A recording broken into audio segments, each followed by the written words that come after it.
Sénateur Klein. Merci, Sénateur Gould.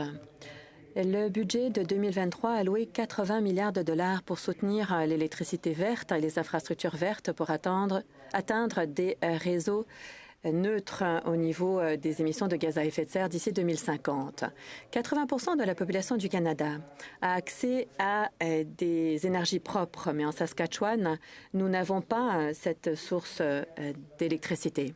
80% de l'électricité vient en fait d'usines de charbon et de gaz naturel.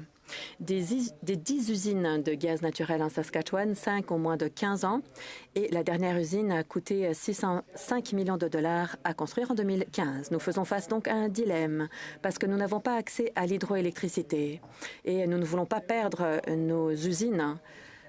Comment est-ce que le gouvernement fédéral va prendre en compte les défis particuliers qui se posent à notre province pour que nous puissions atteindre nos objectifs en matière de carboneutralité?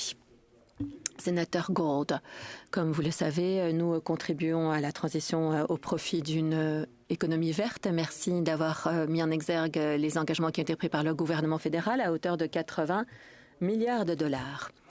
Le gouvernement du Canada va continuer à travailler avec ses partenaires, à savoir les provinces notamment. Ce n'est pas l'intention de ce gouvernement de prendre pour acquis que c'est lui qui va décider pour la Saskatchewan ou pour les autres provinces. Nous allons donc continuer à travailler de façon collaboratrice avec la Saskatchewan et avec le secteur concerné parce que nous voulons bénéficier de l'expertise qui existe dans cette province pour pouvoir mettre en place des mesures qui nous amèneront vers un avenir plus propre, un avenir énergétique.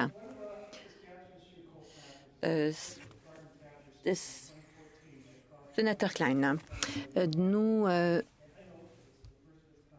avons mis en place une première mesure. En 2029, il faudra fermer encore des usines de charbon pour les convertir à des usines de gaz. Est-ce que le gouvernement va répondre présent pour défendre les intérêts de la Saskatchewan?